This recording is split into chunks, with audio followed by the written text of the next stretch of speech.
Hi everybody, it's Cassandra Ramos. Welcome to my TED Talk. So my issue will be suicide epidemic in the States. Majority of the information that I gathered is based on an article that I read from the National Education Association Today magazine. It's in the January 2020 issue.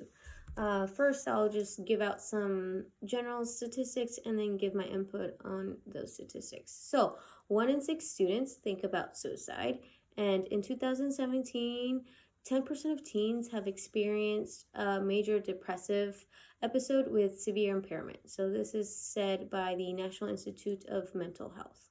So, that means that for at least 2 weeks, these students have little sleep, little energy, and low self esteem, and they are unable to participate in life's activities, including school. And as an educator, that is very frightening because, we spend majority of the time with these students, and if they're struggling with depression and they don't do the work and we don't pick up on it, we just think, oh, he's just a lazy student, or she's just having unnecessary drama and she'll just turn her work in late. And that can be pretty detrimental for the students' well-being.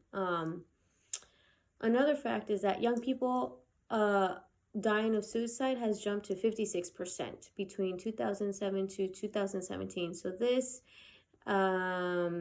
statistic has been published in the most recent CDC report, 2019. And it states that the root causes for suicide is social media, smartphones, bullying, and lack of community.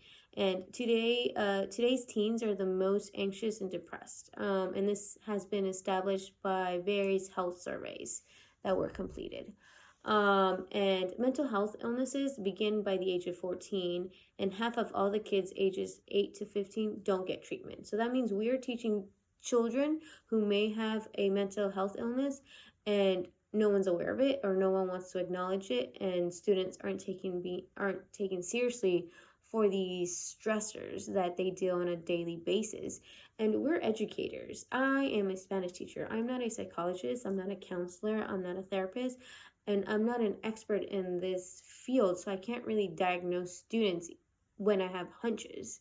And I can't really make parents take their child to be diagnosed. But at the same time, it's really frustrating because how can I teach a student when he or she's not getting the necessary support that they need? Or if they're constantly tired or sleeping in class. As an educator, we just don't know. Another statistic is that exposure to bullying, whether you're the victim or the perpetrator, is a risk factor for suicide. And students who've previously attempted suicide are at a higher risk to try again. And so they're the ones that need to be monitored and keep an eye on. And so these statistics are really alarming to me because it means that due to social media and cell phones, Tommy over here in my Spanish class could literally be on his phone texting his friends or whatever and have rumors spread about him, and he, won't do the work in my class because of that. But I will be unaware about it and just kind of write him off as like, oh, he's just in a mood today, or he's just a lazy student. And that makes me reconsider my thought process and wonder, how can I be a better teacher in that respect and make sure that my students are being taken care of. It's really heavy information, and I'm still trying to process it. Luckily, I haven't had any situations where my students have attempted suicide or have died from it. So I don't have firsthand experience. But it is a worry of mine as a educator. Another interesting fact is that 8 states that have more than 20% of students who've reported about thinking seriously of committing suicide are Alaska, Arkansas, Idaho, Iowa, Michigan, Missouri, Montana, and Utah. So Alaska has 22.8% of students. Arkansas 23.2%, Idaho 21.7%, Iowa 20.2%, Michigan at 21.3, Missouri at 20.9, Montana at 20.8, and then Utah at 21.6.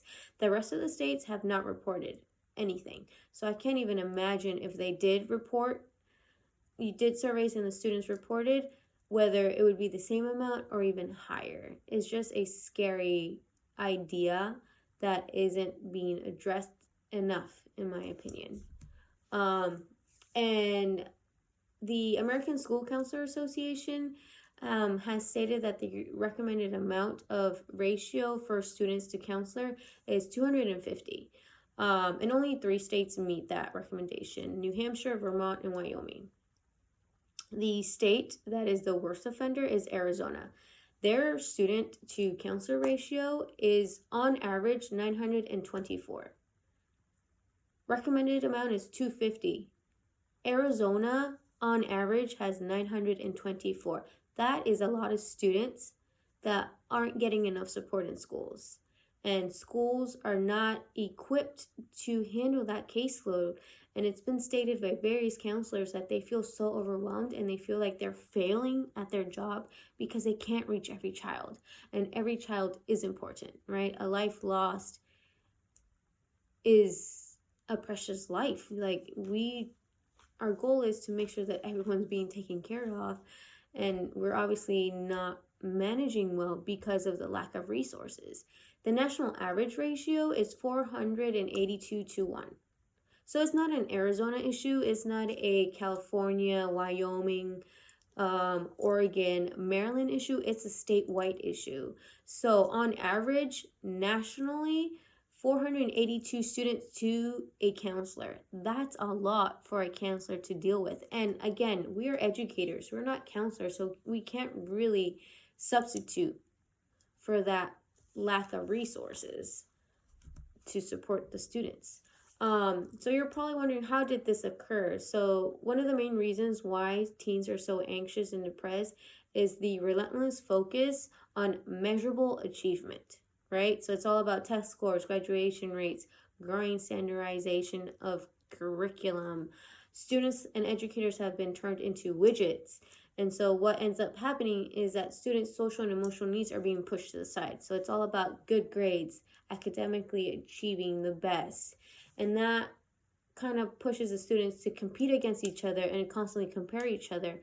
And how can you not be depressed in that environment? And I feel like educators are being pressurized to meet the curriculum requirements and making sure that students are test ready, that we either forget or we don't have time to check in on our students and be there for them emotionally.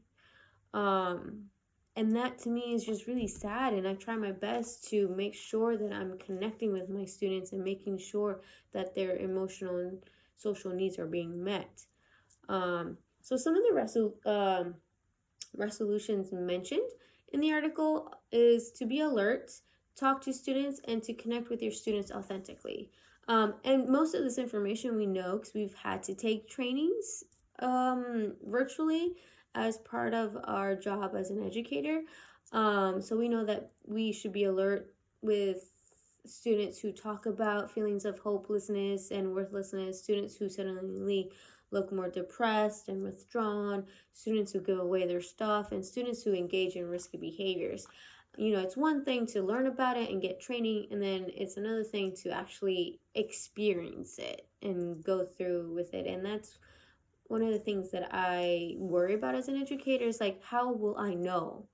Because maybe they're just having a bad day, you know, or maybe they didn't get enough sleep that one night, or maybe they are going through a depressive episode, but they're unaware about it. Parents are unaware about it. And I'm not trained in that specific field to be 100% sure.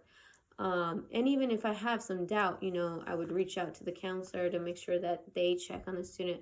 But again, it's a big fear of mine. And when you talk to your students, it's suggested to give explicit, direct, and clear questions. So an example is, are you thinking about killing yourself? And even though it's a daunting question, it really opens up the door for the students who really feel the need to share, you know. And for the students who don't think about it, they can simply say, no, I don't think about it. And so that kind of clears that fear out. And then you just worry about the students who mention it and say, yes, I've thought about it, because then you can really have honest conversations with them. And when you ask these questions, you should be non-judgmental, right? You want to listen to what they need to say and not what we hope they might say. So I'll say that again. So we should listen and be non-judgmental and listen to what they need to say, not to what we hope they might say. And then finally, it's all about connecting with your students authentically, learning about their interests, learning how they're doing, having these relationships outside of class, because that's the only way that you will be more aware and be able to kind of figure out when a student is just having a bad day, or maybe they're going through something and they need that extra emotional support. And just a reminder that we should treat our students as human beings, not as test scores, overachievers, and underachievers. And that can be challenging at times when we get so much pressure from administration and the county to push students to get high test scores, and get good grades so they can graduate and go to college or whatever. So yeah, it's a heavy issue that I'm surprised that isn't talked about as much or taken as seriously in a national perspective. Like, we obviously need more funding. We definitely need more counselors to be there, because to have at least 900 students to a counselor is outrageous. So there you have it. And I went over the time, so I apologize. I will work on speaking less next time. So I can't wait to hear your comments. Thanks, guys.